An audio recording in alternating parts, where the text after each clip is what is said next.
अस्सलामु अलैकुम वरहमतुल्लाहि वबरकातुहू। इन्नल हम्दुलिल्लाह नहमदुहु व नस्तईनुहु व नस्तगफिरुहु व नऊज़ु बिल्लाहि मिन शुरूरि अनफुसिना व मिन सय्यिआति अमालिना। मन यहदिहिल्लाहु फला मुदिल्ल लहु व मन युद्लिल फला हादिय लहु। व अशहदु अन ला इलाहा इल्लल्लाह वहदहु ला शरीका लहु व अशहदु अन्ना मुहम्मदन अब्दुहु व रसूलुहु सल्लल्लाहु तआला अलैहि व अला आलिहि व सहबिहि व सल्लम तस्लीमन कसीरा। अम्मा बाद फ़क़द क़ाल अल-मुअल्लिफ़ रहिमहुल्लाहु तआला व अन मुआज़ इब्न जबल रज़ियल्लाहु अन्हु क़ाल क़ाल रसूलुल्लाह सल्लल्लाहु अलैहि वसल्लम मा अमिला इब्नु आदम अमलन अंजा लहु मिन अज़ाबिल्लाहि मिन ज़िक्रिल्लाह। अख़रजहु इब्नु अबी शैबता व तबरानी बिइस्नादिन हसन।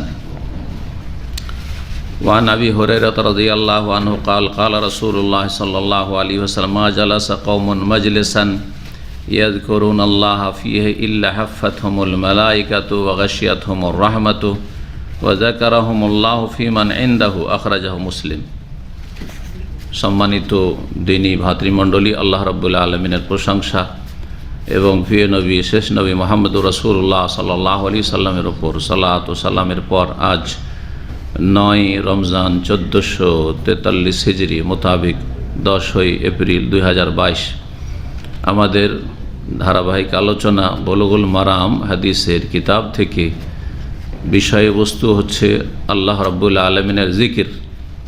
আজকে দ্বিতীয় পর্ব আলোচনা করব কয়েকটি হাদিস এবং সেই হাদিসগুলির আলোকে জিকির সম্পর্কে সঠিক ধারণা যাতে আমরা সকলে পেতে পারি, আপনাদেরকে আমি দিতে পারি। রাসূলুল্লাহ সাল্লাল্লাহু আলাইহি সাল্লামের জিকির কেমন ছিল, কোরআনে কারিমে কোন জিকির করতে বলা হয়েছে এবং জিকিরের ব্যাখ্যা, বিশ্লেষণ, নিয়ম পদ্ধতি ইত্যাদি, ফজিলত, ফলাফল, ইহকাল পরকাল, এই সমস্ত কিছু আমরা জানতে পারবো। আল্লাহ রাব্বুল আলামিন যেন আমাদেরকে জাকিরিন, স্মরণকারীদের দলভুক্ত করেন, যারা সব সময় আল্লাহ রাব্বুল আলামিনের জিকিরে নিজেকে ব্যস্ত রাখতে পারে, আল্লাহ রাব্বুল আলামিন সব সময় স্মরণ করতে পারে। আল্লাহ রাব্বুল আলামিন যেন আমাদেরকে তাদের দলে শামিল করেন যারা আল্লাহ রাব্বুল আলামিনের কথা আলোচনা করে, আলোচনা শোনা পছন্দ করে, আলোচনাকে ভালোবাসে, যারা আল্লাহ রাব্বুল আলামিনের উপদেশ গ্রহণ করে আর আল্লাহ রাব্বুল আলামিনের উপদেশ মোতাবেক আমল করতে চেষ্টা করে। আল্লাহ তাদের দলে আমাদের শামিল করেন। জিকিরের বাংলায় 3টি অর্থ করেছিলাম। কে বলতে পারে? যে বলবে হাত তুলবে। ছোট বাচ্চা দিয়ে শুরু করি। স্মরণ করা, আলোচনা করা, উপদেশ। মাশাআল্লাহ, সুন্দর। যারা এই 3টি বাংলা অনুবাদ মনে রাখবে তারা জিকিরের সঠিক অর্থ বুঝতে পারবে, তাদেরকে বিদাতি জিকিরকারীরা কানাকে হাইকোর্ট দেখাতে পারবে না। জি, জিকির সম্পর্কে আরেকটি কথা বলেছিলাম। জিকিরের 3টি স্তর রয়েছে, 3টি স্তর রয়েছে, একটি আরেকটির চাইতে ওপরে। এই 3টি স্তর সম্পর্কে কে বলতে পারে? শেষখানে এই বিষয়টি আলোচনা করে আমরা থেমেছিলাম। কারো মনে আছে? মাশাআল্লাহ, মনে আছে। এদিকে কয় না, যেটা ওপর থেকে না নিচে থেকে শুরু করছেন, একদিক থেকে শুরু করতে হবে, এলো পাথাড়ি নয়, ওইভাবে না। হয় ওপর থেকে নিচে নামেন, যেমন সিঁড়িতে নামছেন, আর না হয় নিচে থেকে ওপরে উঠেন, মাঝখান থেকে নয়। জিকিরের স্তর কয়টি? 3টি। প্রথম যেটা একবারে ফার্স্ট কোয়ালিটি, হাই কোয়ালিটি, মুখে করা। এত করে লোকের কাছে যায় না তো, যে বলবে হাত তুলবে, একজন হাত তুলছে না, হাত তুলে ওইভাবে না, যে বলবে হাত তুলবে আগে, অন্তরে আলোচনা করা। ওপরের কোয়ালিটিটা বলছি, কে বলবে? অন্তর থেকে স্মরণ করা। সব ফেল, সবগুলি ফেল। তাহলে আবার একটা রিভাইজ দিই। জিকিরের 3টা কোয়ালিটি আছে, বোঝা গেছে? সবচাইতে উন্নত মানের আল্লাহর জিকির হচ্ছে অন্তরে স্মরণ করার সাথে সাথে, অন্তরে জিকিরের সাথে মুখে উচ্চারণ করা। সুবহানাল্লাহ, অন্তরে স্মরণ করছেন আল্লাহ পাক পবিত্র, আল্লাহু আকবার, অন্তরে স্মরণ করছেন আল্লাহ সবচাইতে বড় আমার কাছে, আল্লাহর চাইতে বড় আমার পৃথিবীর কোনো শক্তি না, না আমার বাপ, না আমার মা, না আমার ছেলে মেয়ে, না আমার স্ত্রী, না আমার ধন সম্পদ, না আমার রাজত্ব, না আমার নেতা, না আমার পার্টি, না আমার মাতৃভূমি। কারণ আমাদের দেশে একটা স্লোগান আছে, আমার দেশ মহান, তাই না? না, আমার রব মহান। একজন মুসলিমের স্লোগান কি? আমার রব মহান।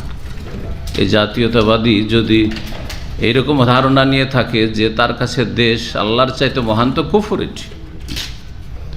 তো কথা হচ্ছে দেশের ভালোবাসা আপন জায়গায় ঠিক আছে, যেমন পানির ভালোবাসা আছে, খাবারের ভালোবাসা আছে, কে থাকতে পারে পানি ছাড়া, ঠিক তেমনই দেশের ভালোবাসা আছে। কিন্তু তার মানে এই না যে আপনি আল্লাহর চাইতে বড় করে দেবেন, আল্লাহর দিনের চাইতে বড় করে দেবেন। তো অন্তর থেকে জিকির করার সাথে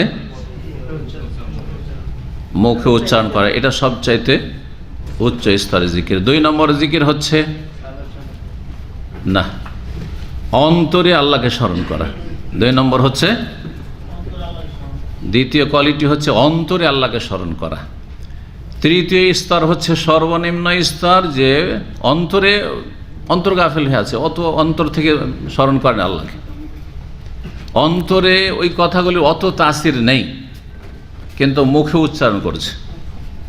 আর অধিকাংশ যারা জিকির আজকার করে বা দুয়া কালাম পড়ে, তাদের অবস্থা ঠিক ওইরকমই। অধিকাংশ মুসলিমদের মুখে সুবহানাল্লাহ সুবহানাল্লাহ সুবহানাল্লাহ সুবহানাল্লাহ 33 বার পুরাইতে হবে, ঠিক না? 100 বার পুরা করতে হবে। লা ইলাহা ইল্লাল্লাহু ওয়াহদাহু লা শারীকা লাহু লাহুল মুলকু ওয়া লাহুল হামদু ওয়া হুয়া আলা কুল্লি শাইইন কাদির। যত তাড়াতাড়ি পারে, হ্যাঁ, কে কয় মিনিটে পারে। আমি 100 বার পড়েছি। সাইয়্যিদুল ইস্তিগফার পড়েছি, মুখে পড়েছে, কিন্তু অন্তর থেকে না। তাহলে সাইয়্যিদুল ইস্তিগফার পড়ার 3টা করে, একটা হচ্ছে অন্তর থেকে পড়ছেন, আল্লাহুম্মা আনতা রাব্বি, জবানেও পড়ছেন, অন্তর থেকে বেরোচ্ছে, যে কথা জবান দিয়ে প্রকাশ পাচ্ছে। এটা হচ্ছে ফার্স্ট কোয়ালিটি। সেকেন্ড কোয়ালিটি হচ্ছে অন্তর থেকে আল্লাহকে স্মরণ করা। অন্তরে সবসময় আল্লাহকে স্মরণ রাখেন, যদিও মুখে বিভিন্ন কারণে হয়তো জিকির আজকার কম হয় জবান দ্বারা, কিন্তু অন্তরে সবসময় আল্লাহকে স্মরণ রেখেছেন। সুতরাং আপনার দ্বারা পাপ হবে না, আপনার দ্বারা অন্যায় হবে না, আপনি সবসময় ভালো মানুষ হয়ে থাকার চেষ্টা করবেন। আসল উদ্দেশ্য জিকির না যে মন্ত্র পাঠ করা, জীবনকে সংশোধন করা। তৃতীয় যেটা সর্বনিম্ন স্তর, সেটা হচ্ছে মুখে জিকির আজকার করা। মুখে জিকির আজকার, যে গাফেল হয়ে আছে, অন্তর অত জিকির করে না, মুখে জিকির করতে পারে না, করবে। ট্রেনিং করে এগিয়ে যাওয়ার চেষ্টা করো। ওর আগে অনেক এগিয়ে চলে গেছে আল্লাহর দিকে, সে এগিয়ে যাওয়ার চেষ্টা করো। এর নিচে নামবে না, অর্থাৎ অন্তরও আল্লাহকে স্মরণ করে না, জবানেও স্মরণ করে না, গাফেল একেবারে না। গাফেলদের জন্য জাহান্নাম। আল্লাহ রাব্বুল কোরআনে কারীমে যারা উদাসীন, গাফেল মানে কি? যারা উদাসীন, একেবারে ভ্রুক্ষেপ নেই, কোনো ভ্রুক্ষেপ নেই আল্লাহ বলে পরকাল বলে, তাদের জন্য জাহান্নাম। জি, ইন্নাল্লাযীনা লা ইয়ারজুনা লিকাআনা ওয়া রাযু বিল হায়াতিদ দুনিয়া ওয়া তামান্নু বিহা ওয়াল্লাযীনা হুম আন আয়াতিনা গাফিলুন উলাইকা মাওয়াহুমুন নার। তাদের জন্য জাহান্নামের বাসস্থান, গাফিলদের জন্য। জি, আর যে আল্লাহকে স্মরণ করে, সবচেয়ে ভালো স্মরণ হচ্ছে অন্তর থেকে স্মরণ করার সাথে সাথে জবান, অঙ্গ প্রত্যঙ্গ দিয়ে স্মরণ করা। আল্লাহ যেন তৌফিক দান করেন। তো একটি হাদিসের ব্যাখ্যা করি এখন, দ্বিতীয় হাদিস। শুধু গতকালকে একটি হাদিসের ব্যাখ্যাই করেছিলাম। মুআয ইবনে জাবাল রাদিয়াল্লাহু তাআলা আনহু থেকে বর্ণিত হাদিস নম্বর 1345 বুলুগুল মারামে, হাফেজ ইবনে হাজার রহমতুল্লাহ আলাইহির সংকলন। তিনি বলছেন, কালা রাসূলুল্লাহ সাল্লাল্লাহু আলাইহি রাসূলুল্লাহ বলেছেন, মা আমেলা ইবনু আদম আমালান, আদম সন্তান এমন কোনো আমল করে না, আনজালাহু মিন আযাবিল্লাহ, যেই আমলটি তাকে সবচাইতে বেশি আল্লাহর আযাব থেকে মুক্তি দিতে পারে, পরিত্রাণ দিতে পারে, নাজাত দিতে পারে, মিন যিকরিল্লাহ, আল্লাহ জিকিরের চাইতে বেশি ভালো। অর্থাৎ আল্লাহ রাব্বুল আলামিন আযাব থেকে মুক্তি লাভের সবচাইতে উত্তম উপায় বা মাধ্যম হচ্ছে কি? আল্লাহর জিকির। আল্লাহর আযাব থেকে রেহাই পাওয়ার সবচাইতে উত্তম উপায় হচ্ছে কি? আল্লাহর জিকির। কেউ আল্লাহর জিকির করে আল্লাহর আযাব থেকে, জাহান্নাম থেকে বাঁচতে চায়, দুনিয়ায় আল্লাহর গজব থেকে বাঁচতে চায়, কেউ দান খায়রাত করে বাঁচতে চায়, ধরে টাকা পয়সা খরচ করে, মসজিদ মাদ্রাসা করে, গরিব মিসকিনকে দিয়ে জনকল্যাণমূলক কাজ করে, হ্যাঁ, কেউ সিয়াম পালন করে রোজা রেখে, নফলের কথা বলছি, ফরজের কথা বলছি, ফরজ তো সবগুলি করতে হবে, ফরজ যখন যেটা ফরজ করে যেতে হবে। আলোচনা চলছে নফল জিকির আজকার সম্পর্কে, কথা বোঝা গেছে। আর নফল রোজা, নফল সাদকা, জাকাত তো দিতেই হবে। জাকাতের চাইতে গুরুত্বপূর্ণ নফল জিকির নয়, আশা করি বুঝতে পারছেন। সিয়াম রোজার চাইতে গুরুত্বপূর্ণ, ফরজ রোজা রমজানে তার চাইতে গুরুত্বপূর্ণ জিকির নয়। হ্যাঁ, হজ ফরজ হয়ে আছে, ফরজ হজের চাইতে বেশি গুরুত্বপূর্ণ জিকির নয়, বরং সমস্ত ইবাদত বন্দেগীর উদ্দেশ্য হচ্ছে আল্লাহর জিকির। আল্লাহর স্মরণই তো রোজা রাখছেন, আল্লাহকে স্মরণ আছে বলেই তো, গাফেল না, আপনি উদাসীন না। সমস্ত ইবাদত বন্দেগী তো মানুষ আল্লাহর জিকিরের ভিত্তিতে করছে, আল্লাহকে স্মরণ আছে বলেই তো হজের ডাক হয়েছে আল্লাহর পক্ষে, ফরজ হয়েছে, দৌড় দিতে হবে হজে, এবারই যেতে হবে আমাকে, বোঝা গেছে না। যে কোনো ভালো কাজে যেমনই ডাক দেওয়া হচ্ছে হাইয়া আল আসসালাহ, হাইয়া আল ফালাহ, কেন ছুটে আসছেন? আল্লাহকে স্মরণ আছে বলে, না হলে বেনামাজিতে বসে আছে ঘরে, ঘুমিয়ে গেল গিয়ে দোকানপাট বন্ধ করে, ভিতরে ঢুকে গেল, সে গাফেল, তার জন্য জাহান্নামা, আপনার জন্য জান্নাত, কারণ আল্লাহকে বলে স্মরণ আছে আপনার। তো সমস্ত ইবাদত বন্দেগীর মূল হচ্ছে জিকির।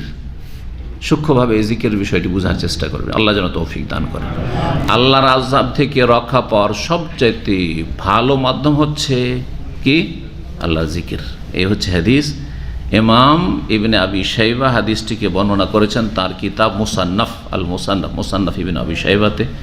ইমাম তাবরানী বর্ণনা করেছেন হাদিসটি, তার 3টি হাদিসের কিতাব রয়েছে, আল মোজামুল কবির, আল মোজামুল আওসাত, আল মোজামুস সাবির।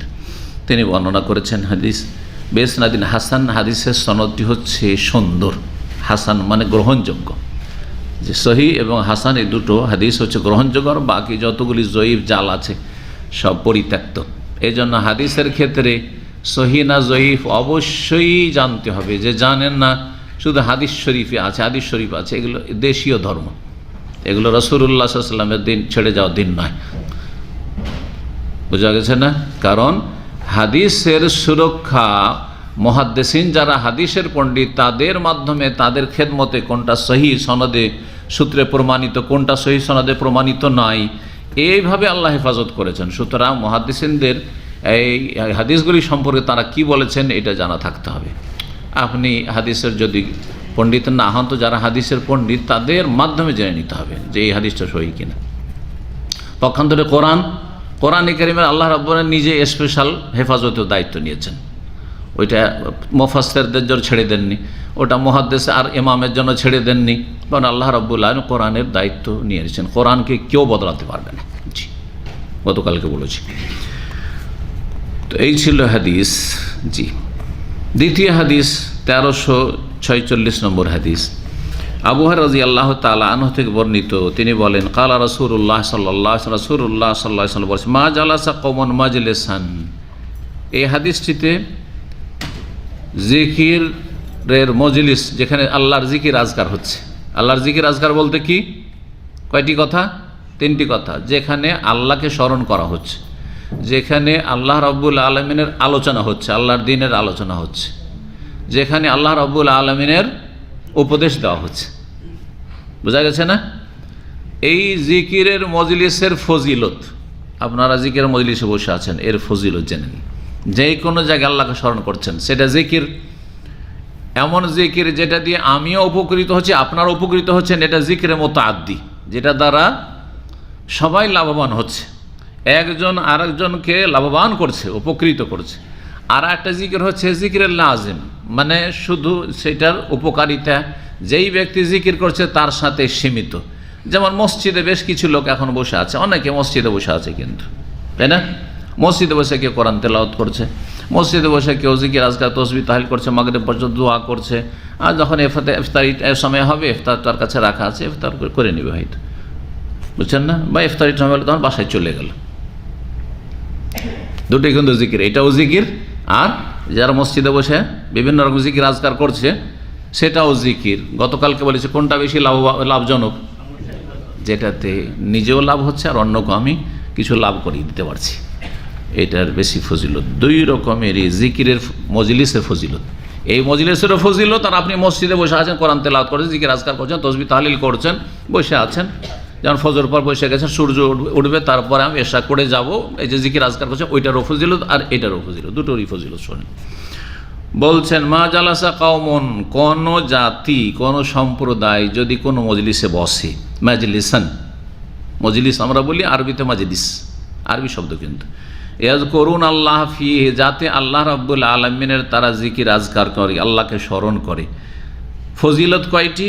এই হাদিসে 3টি কথা রয়েছে, কিন্তু আরেকটি হাদিসে আরেকটি বাড়তি রয়েছে, 4টা ইনশাআল্লাহ বলে দেবো আপনাদেরকে। বলছে ইল্লা হাফাতহুমুল মালায়েকাতু, তাদেরকে অসংখ্য ফেরেশতা চারিদিক থেকে ঘিরে নেয়, রহমতের ফেরেশতা, রহমতের অসংখ্য ফেরেশতা চারিদিক থেকে ঘিরে আছেন আসমান পর্যন্ত, আমরা তাদেরকে দেখতে পাই না, যেমন জিনদেরকে দেখতে পাই। জিন আর মালায়েকা ফেরেশতা এমন দুইটি আল্লাহর সৃষ্টি, তাদেরকে দেখতে পাই না আমরা, কিন্তু তারা আমাদেরকে দেখে। জিন এখানে আছে, কোনো বিচিত্র নেই যে মুমিন জিন আছে। যত রকমের ফিরকা, দল উপদল মানব জাতির মধ্যে আছে, তার চাইতে কম নেই জিনদের মধ্যে। ওদের মধ্যে সব তরিকত আছে, সুন্নত আছে আর বেদাত আছে, সুন্নতের অনুসারীও আছে, সহি আকিদারও আছে, আর আবার শিরক বেদাতকারী মাজার পূজারী জিনও আছে, ইয়াহুদি নাসারা আর হিন্দু সব রকমের জিন আছে। যখন জিন কারো শরীর নামে তখন বুঝতে পারেন অনেক সময় কাফের জিন থাকে, অনেক সময় ভালো মুমিন জিন থাকে, ধার্মিক থাকে, অনেক সময় নামাজি, নামাজ না পড়লে ওই যাকে জিন ধরেছে তাকে পেরেশান করে, হ্যাঁ, আর অনেক সময় নামাজ পড়লে পেরেশান করে, ওতে বোঝা যায় যে জিনটা ভালো না খারাপ। তো জিন এবং মালায়েকাকে দেখতে পায় না, অসংখ্য ফেরেশতা ঘেরে আছে। ফেরেশতা ঘেরে রাখা মানে আল্লাহর রহমত সেখানে বর্ষিত হচ্ছে। ফেরেশতা এমনিতে নামে না, ফেরেশতা কি নিয়ে নামে? রহমত বরকত নিয়ে নামে। এই জন্য কদর রাত সম্পর্কে তানাজ্জালুল মালায়েকাতু, অসংখ্য ফেরেশতা নেমে আসেন, ওয়ার রূহ, এমনকি জিবরাইল আলাইহিস সালাম নেমে আসেন। তো এইটার যদি আপনি তাফসীর না বুঝেন, তো ফেরেশতা নেমে আসেন আর জিবরাইল নেমে আসেন, তো কি পেলাম? ওনারা নেমে আসেন, ওনাদের কাজ করেন, আমরা আমাদের কাজ করি। হ্যাঁ, রহমত আর বরকত আল্লাহর পক্ষ থেকে নিয়ে নেমে আসেন, এটা হচ্ছে উদ্দেশ্য। চারিদিক থেকে ফেরেশতা ঘিরে থাকে। ওয়া গাশিয়াতুহুমুর রাহমা, আর দ্বিতীয় ফজিলত হচ্ছে মজলিসের, জিকিরের মজলিসে যে রহমত তাদেরকে চারিদিক থেকে ঢেকে রাখে, আল্লাহর রহমতে ঢাকা। জি, এই মজলিসে কেউ যদি মারা যায়, যা জান্নাতে ইনশাআল্লাহ। কেউ আল্লাহকে স্মরণ করতে করে মসজিদে কোরআন তেলাওয়াত করছে, বা যে কোনো জায়গায় বাসাতে কোরআন তেলাওয়াত করছে, জিকির আজকার করছে, সন্ধ্যা পর্যন্ত আমি জিকির আজকার করছি, ওই অবস্থায় মারা যায় জান্নাতি, কারণ তাকে আল্লাহর রহমত ঢেকে আছে, ফেরেশতা ঘিরে আছে। দুটো হইল ফজিলত। 3 নম্বর, ওয়াজাকারাহুমুল্লাহ ফি মান ইনদাহু, আল্লাহ তাদের কথা আলোচনা করেন ওই সমস্ত মালায়েকাদের সামনে যেসব মালায়েকারা ইনদাহু তার আশেপাশে আছেন, অর্থাৎ আল্লাহর আরশের চারপাশে যে অসংখ্য মুকাররাবিন ফেরেশতা, অর্থাৎ আল্লাহর সান্নিধ্য প্রাপ্ত ফেরেশতারা আছেন, তাদের সামনে আলোচনা করেন। যেমন আমি আপনাদের সামনে আলোচনা করছি, যেমন এইরকম কেউ বসে আছে, ধরেন কিছু লোক আছে একে অপরের সাথে আলোচনা করছে, আল্লাহ রাব্বুল তার আরশ আজিম থেকে, আল্লাহ যেন সুন্দর উদাহরণ, এই না যে সেম সেম কারোর সাথে উদাহরণ, আল্লাহ রাব্বুল আলামিনের আরশের চারিদিকে অসংখ্য মালায়েকা রয়েছেন, যার সবচেয়ে কাছের মালায়েকা, সবচেয়ে শ্রেষ্ঠ মালায়েকা ফেরেশতা, তাদের সামনে আপনার মতো আমার মতো নগণ্যের আলোচনা হয়। যে অসহায় দুর্বল গরিব মানুষ, হয়তো অসুস্থ মানুষ, অচল মানুষ, এখানে আপনাকে কেউ পুছে না, আপনাকে কেউ আপনার কথা জিজ্ঞেস করে না, সুখ দুঃখের কথা জিজ্ঞাসা করে না, সেখানে আপনার আলোচনা চলছে, আল্লাহ রাব্বুল আলামিন আপনার কথা আলোচনা করছেন। বলে আলহামদুলিল্লাহ, আল্লাহ যেন জিকিরকারীদের দলে শামিল হওয়ার তৌফিক দান করেন, সুন্নতি তরিকায় বেদাতি তরিকায় নয়, সতর্ক সাবধান। কিন্তু 4 নম্বর ফজিলত কি কারো জানা আছে জিকিরের মজলিসের? 3টা হইল এই হাদিসে, কে বলতে পারে? এটাও সহিহ মুসলিম আছে, এটাও সহিহ মুসলিমে, কিন্তু এটা সংক্ষেপ করে দিয়েছেন লেখক, বা এই হাদিসটি সংক্ষেপে এসেছে। ওয়া নাযালাত আলাইহিমুস সাকিনাতু, আল্লাহর পক্ষ থেকে ওই মজলিসে, ওই জায়গায় প্রশান্তি নেমে আসে, শান্তি।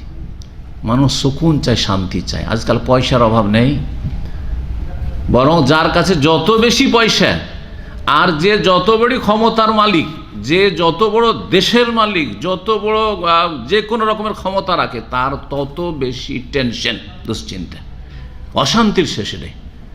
গরিব ডাল ভাত খেয়ে, শুকনো রুটি খেয়ে, আর একটা সাধারণ বিছানাতে ঘুমিয়ে যাচ্ছেন, কোনো রকমের টেনশনের চিন্তা নেই। কে দুশ্মন হবে আপনার? কারোর সাথে টাকা পয়সার লেনদেন নেই, কারো এক পয়সা মেরেও খাননি, আর আর আপনি কারো ক্ষতিও করতে যাননি, কে আপনার দুশ্মন আছে? তাই না? রাস্তাঘাটে নির্দ্বিধায় চলছে।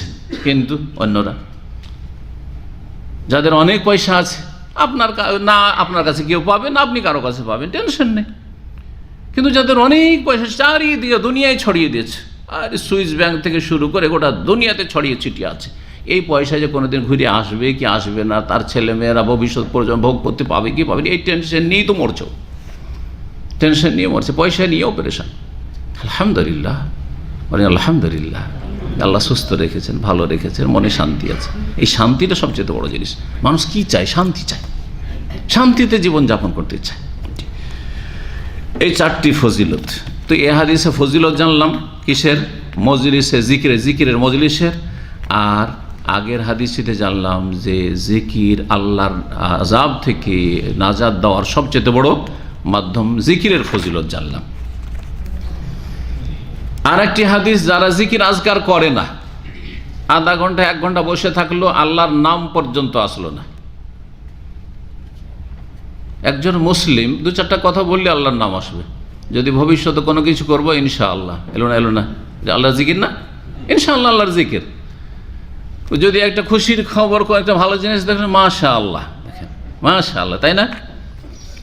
কেউ আসলো, আসসালামু আলাইকুম, ওয়ালাইকুম আসসালাম, এটাও জিকির। আল্লাহর কাছে শান্তি চাইলেন কারো জন্য, আর আপনার জন্য কেউ শান্তি চাইলো, আপনি তার জবাব দিলেন, সালাম দিল, সালামের জবাব দিলেন, এগুলো সব আল্লাহর জিকির। এগুলো কি? সব আল্লাহর জিকির। জি, আল্লাহকে স্মরণ করা, আল্লাহর দিনের বিধান।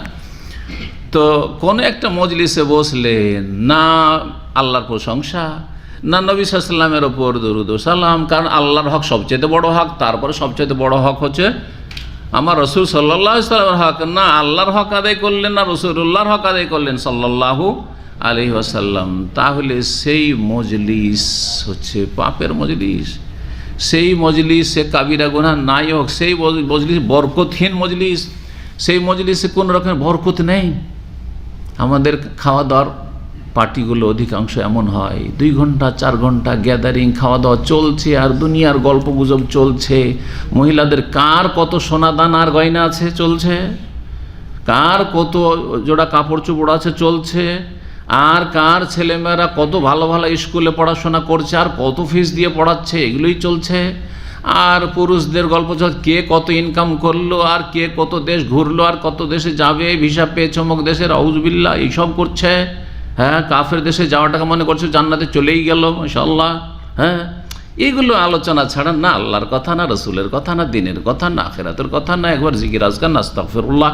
মজলিসে কত অসার আলতু ফালতু কথা হচ্ছে, কিন্তু না আস্তাগফিরুল্লাহ পড়ছে, কিচ্ছু নেই। এইরকম মজলিস হচ্ছে বরকতহীন মজলিস, এই মর্মে হাদিস।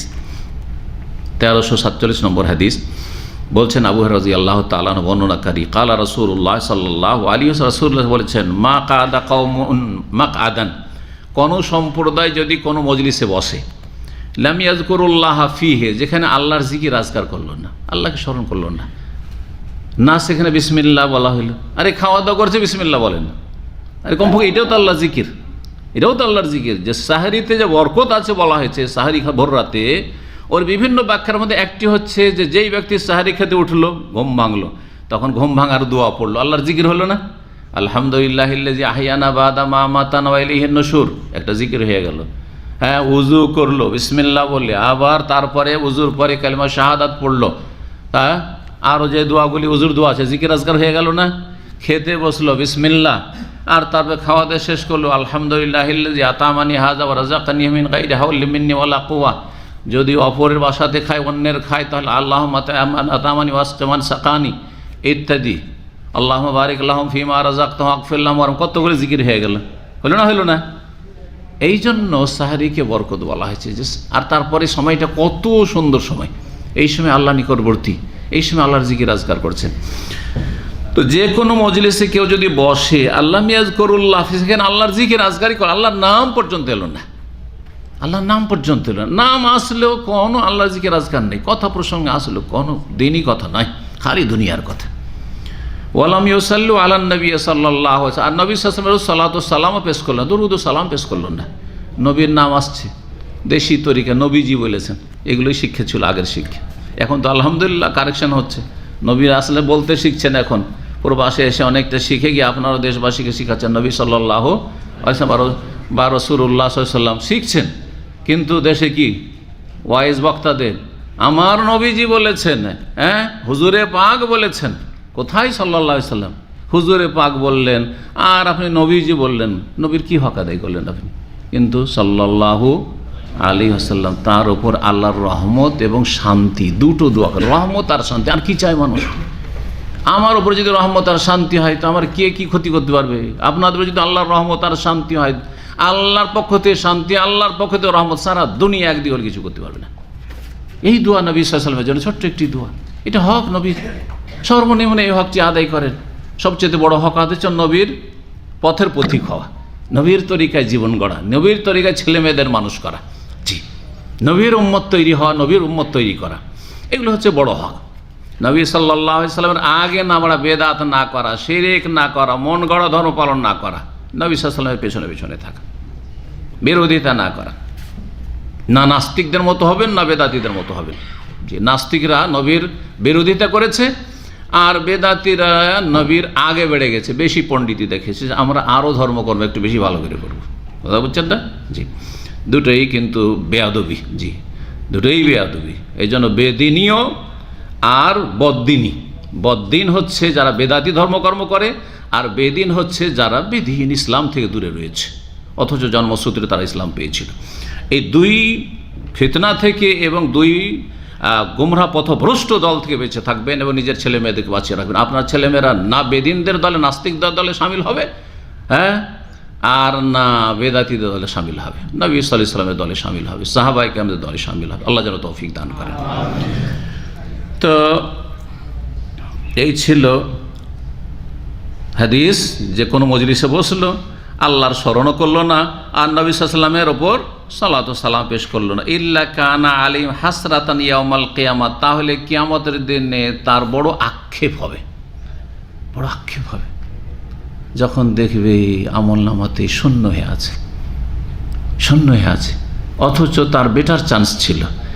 পাশাপাশি অনেক লোক আছে যারা অনেক এগিয়ে চলে গেছে, একই সাথে, একই মহল্লা, একই গ্রামে, একই ভাই বোন, একই বাড়িতে বাস করেছে, কিন্তু একজন মাশাআল্লাহ যে কোনো মজলিসে বসলে আল্লাহর নাম, রাসূলের কথা আসলে দুরুদ, তারপরে ইসলাম চর্চা করেছে, আল্লাহর জিকির আজকার করেছে, যে কোনো জায়গায় ভালো কথা বলেছে, মানুষের মাঝে যখনই গেছে একটা কিছু ভালো বলার চেষ্টা করেছে। আর একজন একই মায়ের পেটের ভাই বোন, কিন্তু ও দিনের কাছে ছিল না, ও না আল্লাহর জিকির আজকার করেছে, না নবীর হক আদায় করেছে। কিয়ামতের দিন আক্ষেপ করবে যে হায়রে আমার ভাই কোথায় চলে গেল, আমার বোনেরা, অন্যরা, আমার গ্রামবাসী কোথায় এগিয়ে জান্নাতে চলে গেল, আমি জাহান্নামে পড়ে থেকে গেলাম। আল্লাহু আকবার। কিয়ামতের দিন আক্ষেপ হবে, হিসাবের মাঠে সেখানে আক্ষেপ হবে, জাহান্নামে যাবে সেখানেও আক্ষেপ হবে, আক্ষেপ আর আক্ষেপ। ইল্লা কান আলী হাসরাতান ইয়াউমুল কিয়ামতের দিন বড় আফসোস হবে যে এই সুযোগগুলো আমরা পেয়েছিলাম কিন্তু সুযোগকে কাজে লাগাইনি। এমন যেন আক্ষেপ না করতে হয়। আল্লাহ রাব্বুল আলামিন যেন আমাদেরকে এখনই সংশোধনের তৌফিক দান করেন। হাদিস ইমাম তিরমিজি বর্ণনা করেছেন এবং হাদিসটি হচ্ছে হাসান, হাদিসটি হচ্ছে হাসান। আজ এই হাদিসটি মজলিস জিকিরের 4টি ফজিলত বললাম, সেটি সহিহ মুসলিমের বলেছি। এই ছিল 3টি হাদিস। জি হ্যাঁ, এই হাদিসগুলি থেকে যে বিষয়গুলি আমরা জানতে পারলাম, তো আশা করি প্রায় জিনিসগুলি আমি আলোচনা করেছি। তার মধ্যে সর্বশেষ যে বিষয়টি সেটা হচ্ছে যে কোনো মজলিসে বসবেন যথাসাধ্য ভালো কথা বলার চেষ্টা করবেন, যথাসাধ্য ভালো কথা বলার চেষ্টা করবেন। একটা ভালো কথা, যদি দুনিয়ার কথা, সবাই দুনিয়ার কথা আলোচনা করেছে, আপনি একটু জোরে করে বলেন। আমাদের দেশে মানুষরা যখন হাসি পড়ে, যদি বলেও আলহামদুলিল্লাহ আস্তে করে, এতে ভালো কথার প্রচার প্রসার হলো না। মনে মনে আলহামদুলিল্লাহ বললেন আপনি, মনে মনে ইয়ারহামুকাল্লাহ, এ কেমন কথা হইল? বরং যখনই হাসি পড়লো আলহামদুলিল্লাহ, ওরা দুনিয়ার গল্প করছে, আপনি আলহামদুলিল্লাহ বললেন, আপনার জিকির হইল। দেখা দেখি যদি ওদের ইসলাম সম্পর্কে জ্ঞান থাকে বলবে ইয়ারহামুকাল্লাহ, আর জোরে না বলে তো বলেন যে আপনারা বলেন ইয়ারহামুকাল্লাহ বলেন। এই যে একটা কথা বললেন যে আমি আলহামদুলিল্লাহ বললাম, ভাই আপনার ইয়ারহামুকাল্লাহ তো বলবেন। আজে বাজে কথা বলছে, দুনিয়ার গল্প করছে ওরা। হারাম কথা হলে ওই মজলিসে বসাই জায়েজ নয়, কিন্তু জায়েজ কথা ধরেন, ঘর সংসারের কথাই শুধু আলোচনা চলছে, তার মধ্যেও ভালো কথা আপনি ঢুকাবার চেষ্টা করবেন। আল্লাহ যেন তৌফিক দান করেন।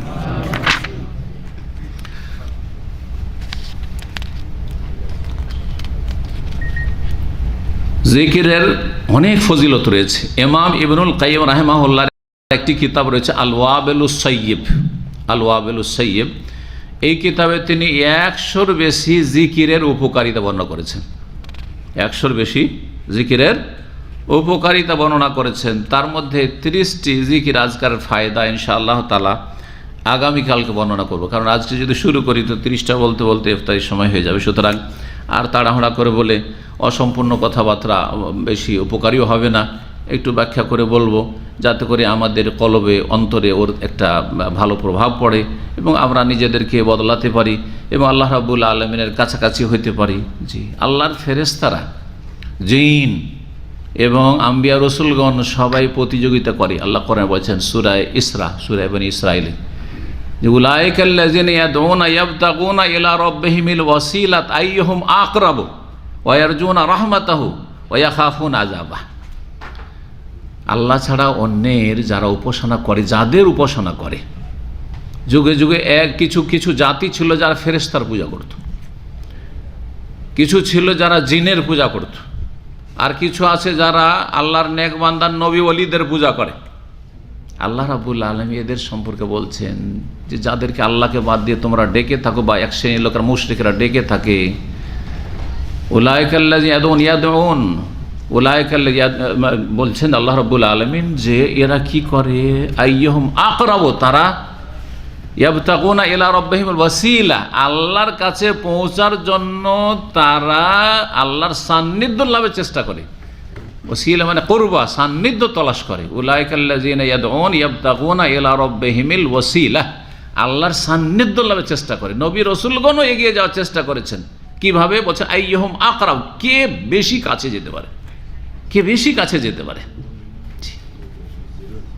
কে কাছের মানুষ হতে পারে, সে কাছের বান্দা হতে পারে, দুনিয়ার বড় নেতার কে ঘনিষ্ঠ ব্যক্তি হতে পারে, কে ঘনিয়ে যেতে পারে। সেই জন্য কত রকমের যে হারামে লিপ্ত হচ্ছে, আর কত রকমের যে মন জয় করার জন্য পাপে ডুবে যাচ্ছে, নিজের ইজ্জতকে বিক্রি করে দিচ্ছে পর্যন্ত, হ্যাঁ, কোনো নেতাকে খুশি করার জন্য আর নেতার সান্নিধ্য লাভের জন্য আর রবের সান্নিধ্য লাভের জন্য। তো ওইসব নাজায়েজ কিছু করা লাগে না। আরে ভালো করো, নিজেকে ভালো করো, যত ভালো করে তত বেশি আল্লাহর কাছাকাছি হয়ে যাও। আইয়ুহুম আকরাব ওয়া ইয়ারজুনা রাহমাতাহু, এবং রবের রহমতের আশাবাদী হয়ে থাকে ভালো মানুষরা।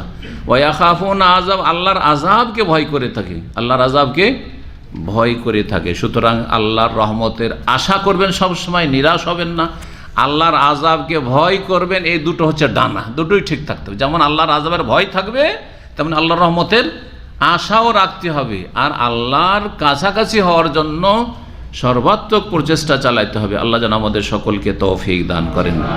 এখানেই আজকের আলোচনা শেষ করছি। বাকি সময়টা জিকির আজকারি কাটান, কারণ জিকিরের আলোচনা এই জন্যই করছি যে এর মাধ্যমে আমাদের কলব পরিষ্কার হবে এবং আমাদের আধ্যাত্মিক জীবনে উন্নতি আসবে।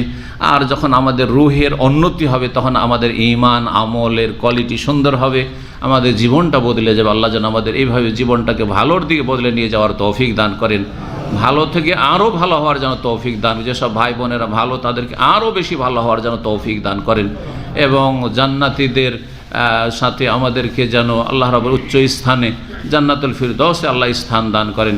ওয়া সাল্লাল্লাহু সাল্লাম আলা নবিয়িনা মুহাম্মদ ওয়া আলা আলিহি ওয়া সাহবিহি আজমাইন।